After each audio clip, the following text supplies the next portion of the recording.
Fusion 360 versus Inventor versus SolidWorks 2025. Which CAD software is right for you? Choosing CAD software in 2025 can be overwhelming. Let's compare Fusion 360, Inventor, and SolidWorks to see which is right for you. Fusion 360 is cloud-based and excellent for collaboration. Most people get this wrong. They assume it's only for hobbyists, but it supports professional design, simulation, and CAM workflows. You won't believe what happens next. It updates automatically and lets multiple users work on the same project in real time.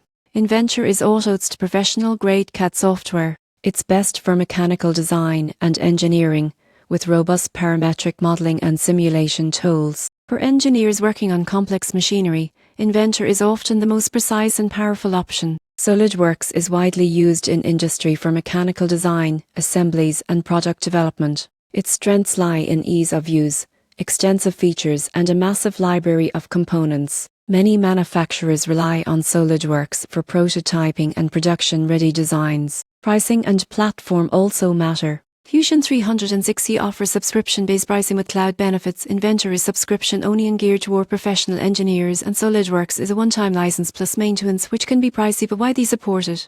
So, which is right? For cloud collaboration and startups, Fusion 360 excels. For engineering-heavy projects, Inventor is ideal. For industrial design and manufacturing workflows, SolidWorks is the go-to choice. The surprising truth is that CAD software is one-size-fits-all. Choosing the right tool depends on your project complexity, collaboration needs, and industry standards.